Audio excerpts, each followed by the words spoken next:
Australians returned more Utes last year than any previous recorded period. That number should stop you cold before you sign anything. We are talking about vehicles handed back to dealers, fought over under Australian consumer law, and quietly replaced after owners discovered what the badge never warned them about. This is not about minor niggles or buyers having a bad week. This is about a pattern so consistent across so many models that the workshops, the dealers, and the legal system have all quietly taken note. And most buyers walking into showrooms right now have absolutely no idea it's happening. Number 12. SsangYong KGM Muso. The Muso sits at 12 for a reason. It is not the worst Ute on this list by a long stretch, and plenty of Muso owners will tell you their experience has been perfectly fine. The problem is what happens when it is not fine. Parts availability collapses the moment you leave a capital city. Dealer networks are thin enough that a warranty claim in regional Queensland or rural Western Australia can stretch from days into weeks before anyone even looks at the vehicle. Owner complaints that feed into return conversations tend to cluster around the 7-speed automatic transmission behaving unpredictably under load, electrical gremlins that appear, disappear, and then reappear at the most inconvenient moments, and a general sense that the after-sales support infrastructure simply was not built for how and where Australians actually use these things. The KGM badge change from SsangYong has done nothing to resolve the underlying concern, which is that buying at the budget end of the Ute market means accepting a thinner safety net. When something goes wrong, the path from complaint to resolution is longer and harder than it has any right to be on a vehicle someone paid genuine money for. The Muso earns its place at 12 because the return conversations that mechanics report are almost never about catastrophic mechanical failure. They are about owners simply running out of patience with a support network that was never designed to handle the distances and conditions of Australian UT ownership. That is a specific and very real problem. Number 11. Mitsubishi Triton. Here is the uncomfortable truth about the Triton. It has always been the value pick, the sensible choice, the Ute that does the job without asking too much of your bank account, and the current generation genuinely improved things in ways that matter. Better ride, better safety tech, better interior than the version it replaced, but the Triton carries the weight of its predecessor's reputation, and that weight shows up in return conversations in a very specific way.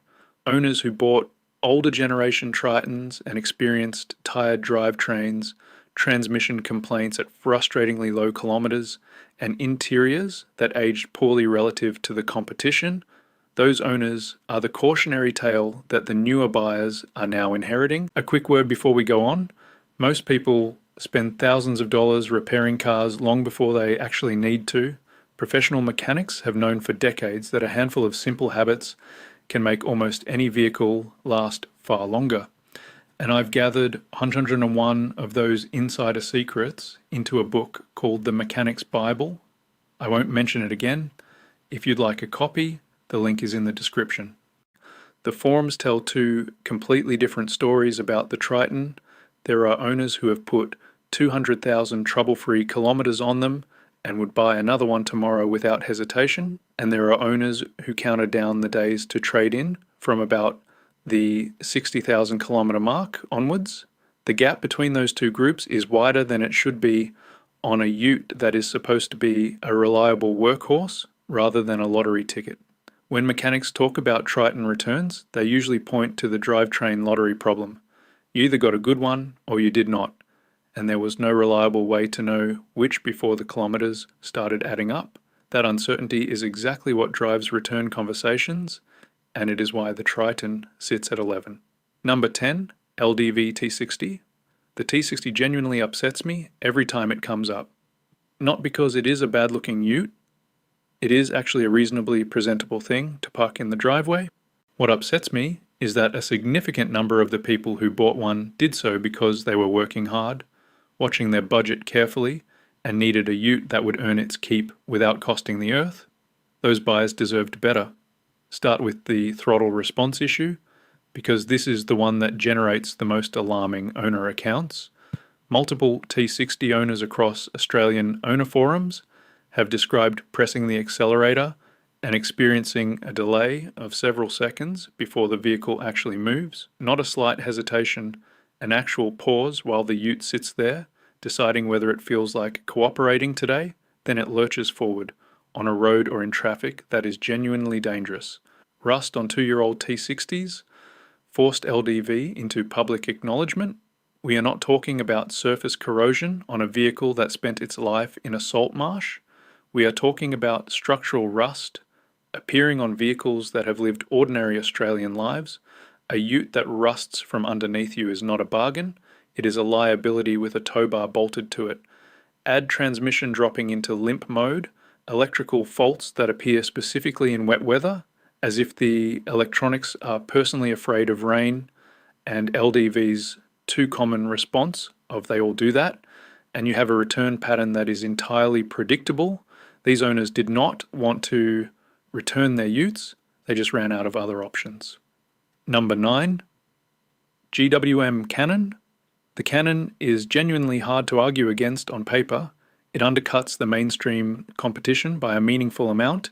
It comes loaded with features that cost extra on the Japanese alternatives, and it looks the part in a way that earlier Chinese utes absolutely did not. GWM has clearly done their homework on what Australian buyers think they want. The problem is that paper and road are two different places. Electronic quirks on the Cannon are well documented by early Australian owners. Driver assist systems that intervene when they should not, and occasionally fail to intervene when they should. A slightly disconnected quality to the way the technology integrates that experienced Ute buyers notice immediately, even if they struggle to put it into precise words. But the deeper issue driving Cannon returns is the long-term unknown. These vehicles are still relatively new to Australia. The reliability data at 150,000 and 200,000 kilometres simply does not exist yet, because not enough of them have been here long enough to generate it. Buying a Cannon today is a genuine act of faith that the data will eventually support the purchase. Some owners who took that leap of faith early are now discovering around the 60 to 80,000 kilometre mark that the faith may have been premature. Resale is the final nail. Nobody really knows what a Cannon is worth at 3 or 4 years old. The market does not have enough reference points yet, and when owners try to sell privately or trade in, the uncertainty punishes them in the price they are offered. That combination of electronic complaints and resale shock is what is pushing Cannon owners toward return conversations. Number 8, Ford Ranger. Right, take a breath. I know what half of you are thinking. The best-selling vehicle in the entire country, sitting at number 8 on a most returned list. That feels wrong. I understand why it feels wrong, but here is the thing worth sitting with for a moment. Volume and reliability are not the same measurement. Selling more units than anyone else also means generating more complaints in raw numbers, and the Ranger has been generating a lot of them. The recall history on the current generation Ranger is genuinely difficult to defend for a vehicle that was engineered and developed right here in Australia. A critical recall covering the 3-litre V6 diesel where a camshaft sprocket could fracture and stall the engine mid-drive caught almost 13,500 utes and Everest wagons in the net. A transmission software recall where the vehicle could shift itself into park while moving, a brake boost software recall, airbag recalls on top of all of that. And beyond the recalls, there are the owner complaints that do not make it into official notices, but show up consistently in forums and workshop conversations. ECM faults dropping the Ranger into limp mode specifically in hot conditions, which is a remarkable design oversight for a vehicle sold primarily in one of the hottest countries on earth. Owners in Queensland and Western Australia have been particularly vocal about this one. None of this means the Ranger is a bad ute. It is a genuinely capable, well-featured vehicle that earns its sales numbers in most circumstances. But owners who bought expecting zero drama based on the badge are the ones generating return conversations and there have been enough of those conversations to warrant a serious place on this list. Number 7. Holden Colorado. Yes, I know. Holden is gone. That is precisely the point. The Colorado sits at 7 not because of what it does mechanically, though the oil consumption reputation it built is a real and documented problem, but because of what has happened to the ownership ecosystem around it since Holden shut the doors. Servicing a Colorado is still possible. Parts are mostly available if you know where to look and are prepared to wait, but mostly available and easily available are two very different things when you are 3 days into a job that requires the Ute to be running. Orphan brand ownership has a slow grinding quality to it that does not show up in the purchase price, but absolutely shows up in the ownership experience. The oil consumption issue deserves its own mention because it is not trivial. Service technicians flagged excessive oil consumption on certain Colorado engines without a clean, consistent fix ever emerging. Add the diesel rattle and driveline complaints that Colorado owners documented over the years, and you have a vehicle where the mechanical issues were real and the support network has since shrunk around it.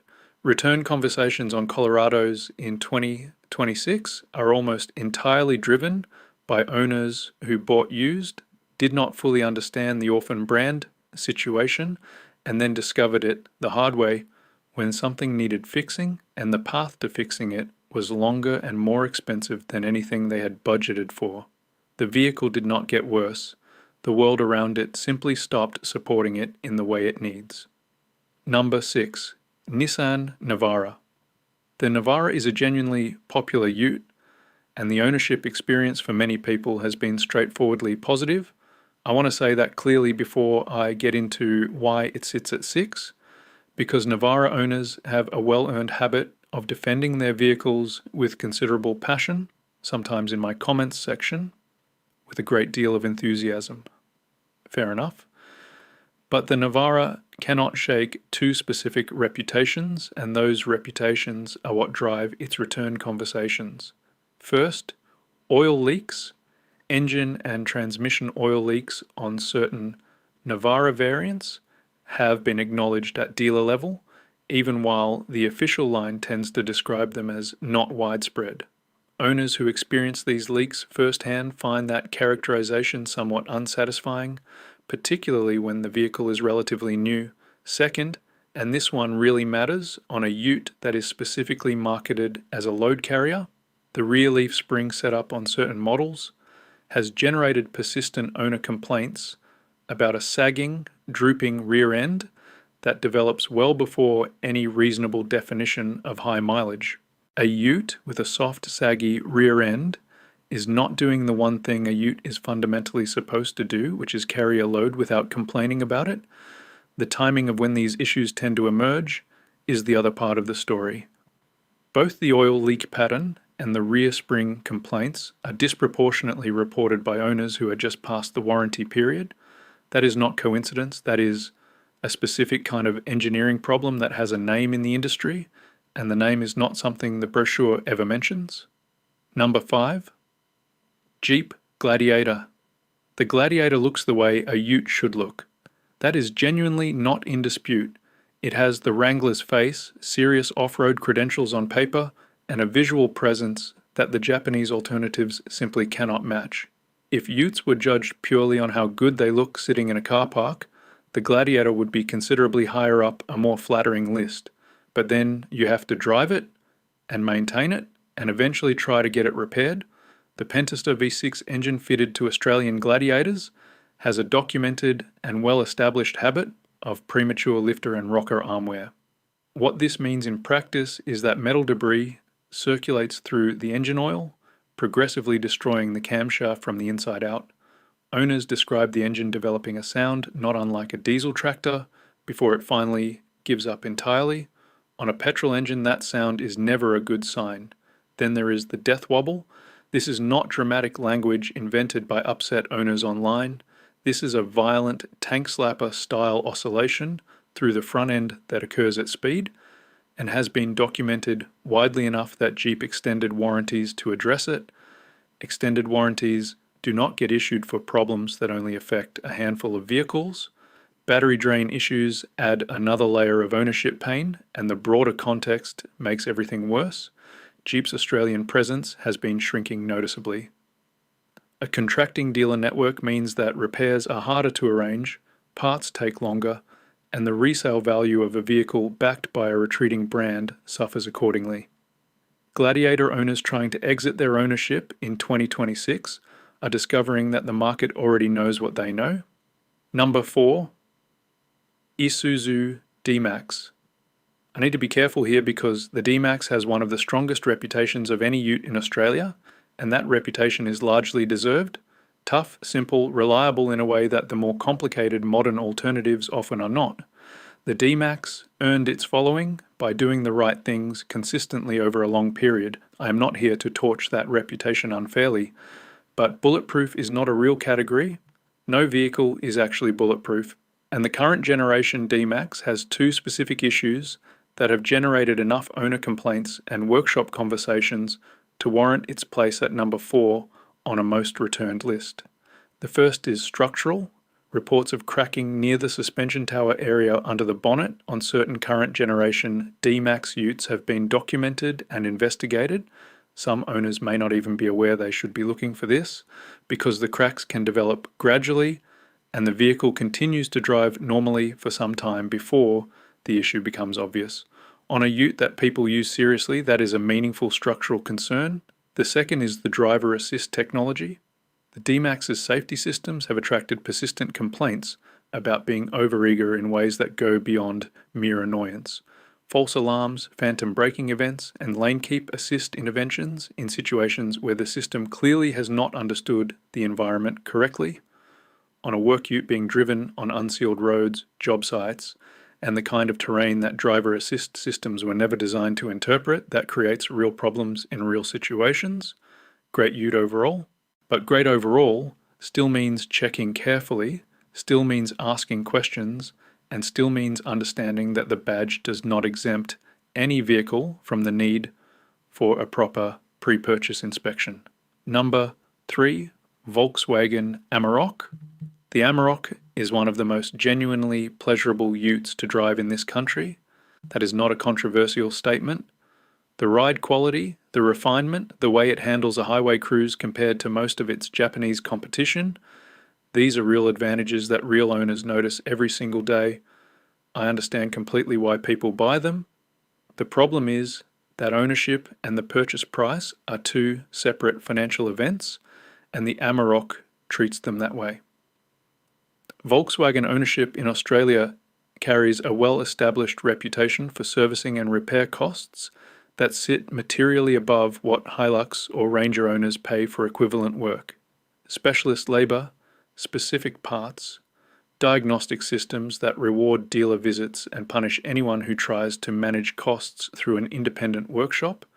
These are not rumours. They are the consistent experience of Australian Amarok owners who have talked to enough mechanics to understand what they signed up for. The older generation Amaroks carried the additional baggage of the DSG transmission era that caused Volkswagen so much grief across their broader lineup. The new generation shares its architecture with the Ford Ranger, which in theory should mean better support and more accessible parts. In practice, the Volkswagen premium pricing on labour and components remains stubbornly in place, regardless of what the car shares underneath. The pattern-driving Amarok return conversations is almost always the same. Owners loved the vehicle in the first year or two, then the warranty ended, then the first major service bill arrived, then a component needed replacement and the quote came back from the dealer, and somewhere in that sequence, the conversation about returning or trading out of the vehicle began. A lovely ute to own when it is behaving, a painful one when it is not, and a very expensive one to maintain regardless. Number 2, Toyota Hilux. Here we go. The most trusted name in the ute business, the vehicle that entire generations of Australians have bet their livelihoods on, the ute that has been driven to places that would make other vehicles simply stop and quietly weep into their own engine oil. I genuinely respect what the Hilux represents and what it has delivered for Australian owners over decades of honest service, and I am still putting it at number 2, not because it is the worst built vehicle on this list, it is not, but because the gap between the Hilux's reputation and the reality of some owners' experiences in 2026 is the most jarring mismatch on the entire list, and that gap is generating a return and complaint pattern that nobody who worships at the altar of the Toyota badge wants to acknowledge. Start with the diesel particulate filter class action. This is not a fringe complaint. Hundreds of thousands of Hilux, Fortuner, and Prado vehicles were caught up in legal proceedings over DPF systems that owners documented as clogging, robbing the engine of power, increasing fuel consumption, and producing white smoke in ways that were clearly not normal operation. Toyota extended warranties and retrofitted manual regeneration switches. The class action ran for years. That is not a minor chapter in the Hilux story. Then, in 2026 specifically, Toyota recalled over 13,000 new generation Hilux Utes over a wiring fault connected to accessory bull bars that could cause a sudden loss of power steering. The recall notice itself used the phrase, could cause an accident resulting in injury or death. Toyota does not use that language casually. That is a serious fault with a serious consequence on a vehicle that a significant number of owners fit bull bars to as a matter of routine. Below the official recall level, there are the running issues that dealers handle quietly. Dust-contaminated sensors, triggering limp mode in exactly the outback conditions where you most need the vehicle to be running properly.